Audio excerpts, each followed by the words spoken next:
사회적으로 핫한 이슈를 키워드로 알아보는 핫키워드 시간입니다. 함예진 캐스터 안녕하세요. 안녕하세요. 네, 지금 우리나라의 가장 심각한 문제, 무엇보다 저출산만큼 심각한 건 보기 힘듭니다. 사회적 문제이자 경제적 문제이기도 하기 때문이죠. 네, 이렇게 전 세계적으로 봐도 가장 심각한 상황이죠. 네, 정부가 지난 15년간 예산 280조 원을 들였지만 더 빠르게 인구 절병 위기에 직면한 상황인데요. 정부가 최근 내놓은 대책이 과연 이런 위기에서 벗어나게 할 수 있을지 핫키워드에서 짚어보겠습니다. 저출산이 심각하다 매번 이야기하는데요.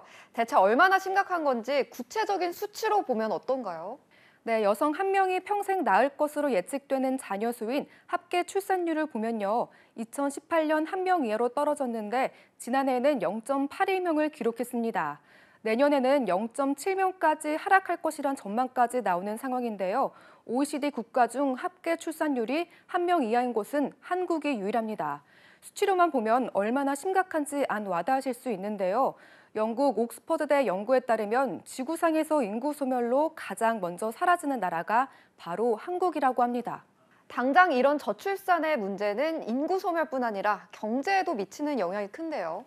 네, 미국 골드만삭스가 내놓은 2075년 세계 경제 전망 보고서를 보면요. 경제 규모가 세계 15위권 밖으로 떨어질 것이란 전망까지 나왔습니다. 한국의 경제 규모는 20년 후 나이지리아에 추월당하고 50년 뒤엔 필리핀에도 따라잡힌다는 추정이 나온 건데요.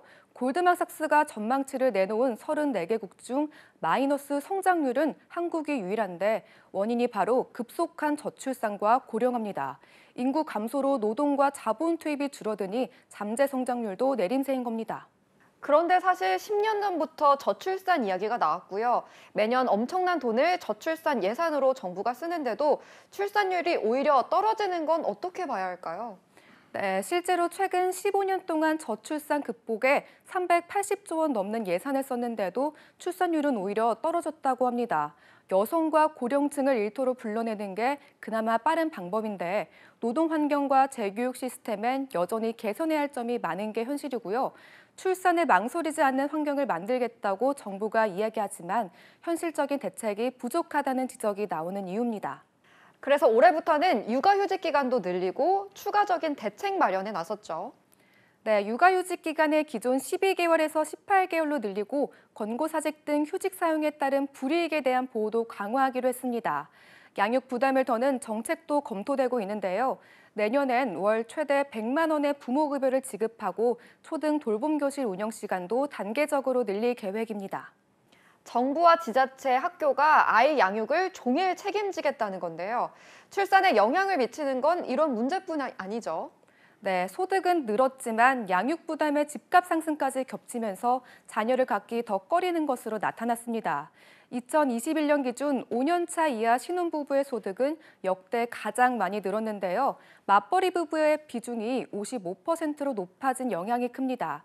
하지만 그만큼 육아 부담이 커져 자녀를 갖기 더 힘들어졌는데 맞벌이 부부의 자녀 수는 0.59명으로 외벌이 부부보다 적었고요. 전체 평균도 역대 최저치인 0.66명까지 낮췄습니다. 역시나 돌봄에 있어도 부담감을 느끼는 것 같은데요. 경제적 문제 또한 만만치 않은데요. 네, 주택 소유 여부에 따라서도 차이가 나 집이 없으면 자녀가 없는 비중이 10%포인트 정도 더 높았습니다. 그런데 집값 상승 등의 영향으로 주택 소유 비중은 감소하는 추세인데요. 집값이 2배 오르면 출산율이 최대 0.45명까지 감소한다는 국책 연구기관의 조사 결과까지도 나왔습니다. 양육과 주거 문제가 해결되지 않으면 출산율은 더 악화할 수밖에 없다는 얘기입니다. 네, 새해가 될 때면 언제나 저출산과 고령화가 화두로 등장하곤 하는데요. 모두 위기라고 한 목소리로 외치지만 탁상공론, 땜질 처방에만 머무는 건 아닌지 되돌아봐야 하지 않을까요? 지금까지 핫키워드 함예진 캐스터였습니다. 고맙습니다.